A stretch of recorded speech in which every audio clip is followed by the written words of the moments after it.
Je m'appelle Justine Thirier, j'ai 33 ans et j'ai créé Slow Mode il y a tout pile un an, en septembre 2019. C'est une reconversion puisqu'avant je travaillais dans le milieu des agences digitales.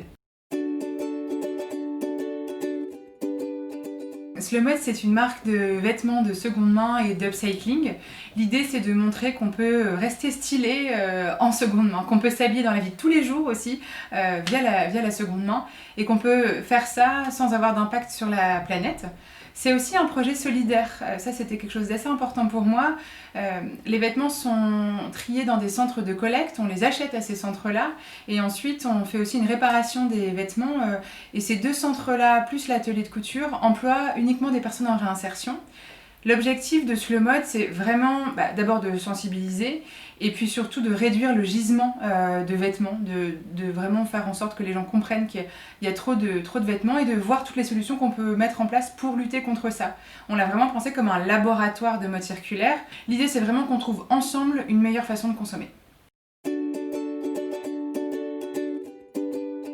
Ce projet contribue sur différents points. Le premier, c'est qu'on a décidé d'ouvrir une boutique en plein cœur de Lille. Nous, on voulait vraiment être au plus proche des consommateurs. On avait aussi envie d'apporter une nouvelle image autour de la seconde main. Donc on a toujours l'image comme quoi ça va être compliqué de trouver des vêtements en seconde main. Donc on est vraiment là pour faciliter l'accès à la seconde main. Mettre en place des ateliers d'upcycling. On est en train de créer un espace justement au sein de la boutique dans lequel vous allez pouvoir venir apprendre à retoucher vos vêtements ou retoucher vos vêtements si vous savez déjà, avoir accès en libre service à toutes les machines.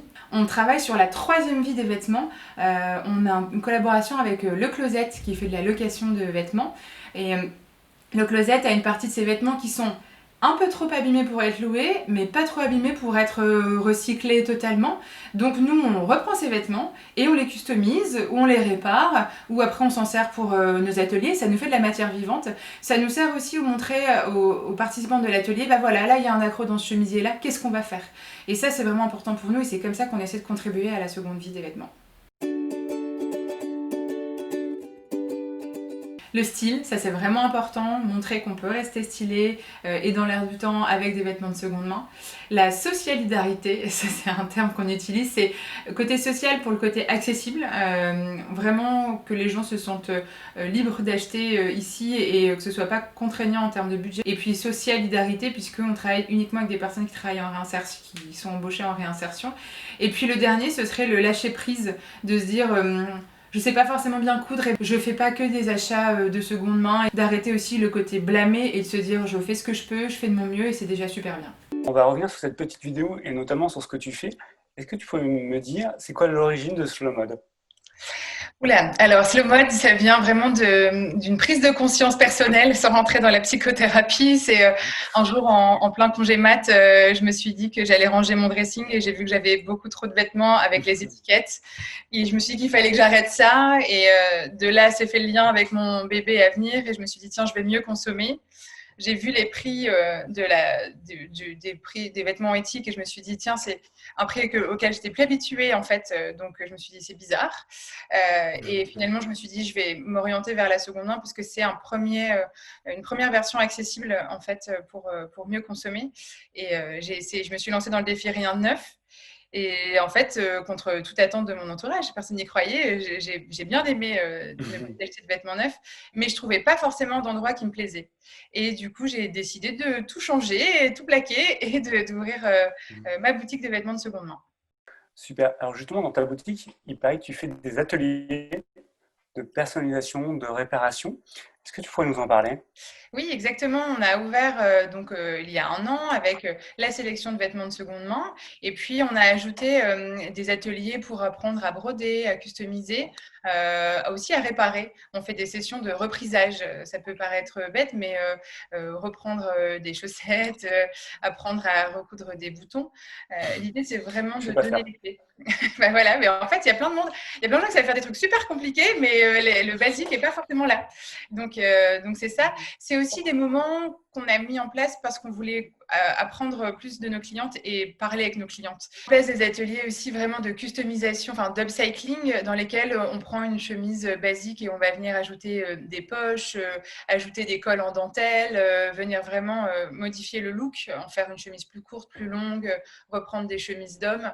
L'idée, c'est vraiment aussi de donner les clés et de montrer que tout est possible à partir de son placard et de créer la nouvelle histoire de sa garde-robe. C'est vraiment ce qui nous plaît aussi dans ce côté atelier. Tout est possible. Super. J'ai vu également que vous travaillez avec des marques, vous Oui, faites des tout à fait. partenariats. C'est Est-ce ça. que tu peux nous en dire un petit peu plus comment ça se passe? Alors en fait, depuis le départ, on a créé des partenariats. Nous, on fonctionne pas mal au feeling et aux rencontres.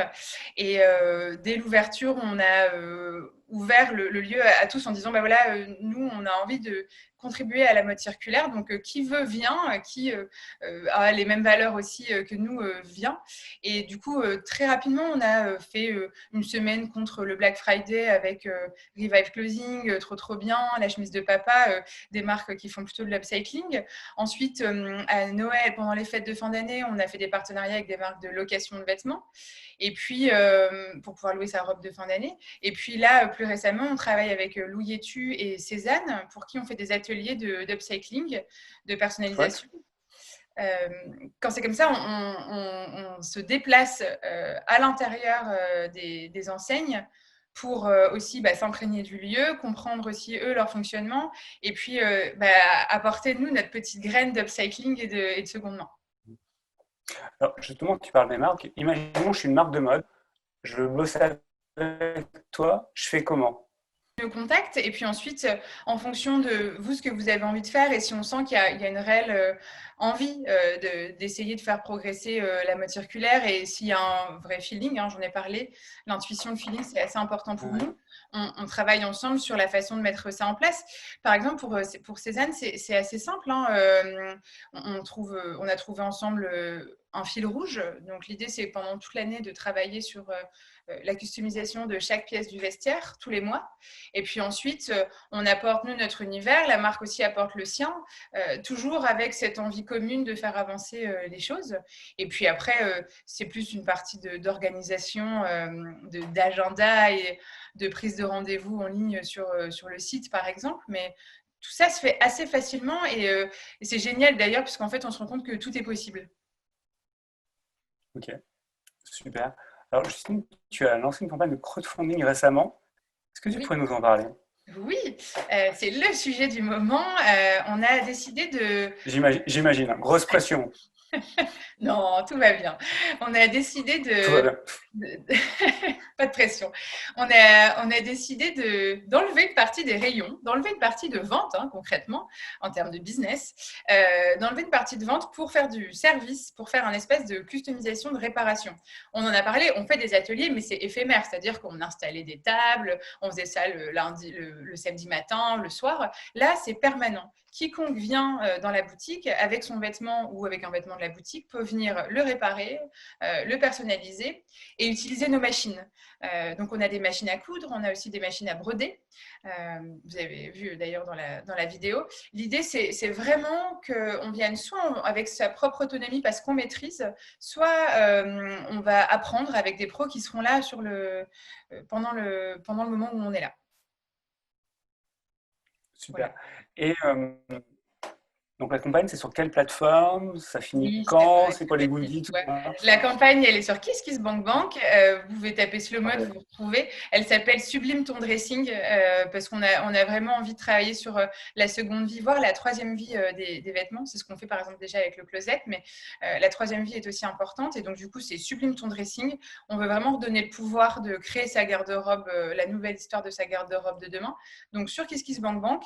Et les contreparties sont assez simples. En fait, ça va être par exemple 1 heure et demie d'atelier ou alors 1 heure de cours en libre service ou aussi des bons d'achat dans la boutique. On a vraiment fait en sorte que ce soit simple pour tout le monde. Et on a aussi mis de côté 2 places pour les ateliers Cézanne puisqu'il y a peu de disponibilité. Donc du coup, on a booké 2 places dans les contreparties pour des gens qui souhaiteraient venir faire les ateliers. Super.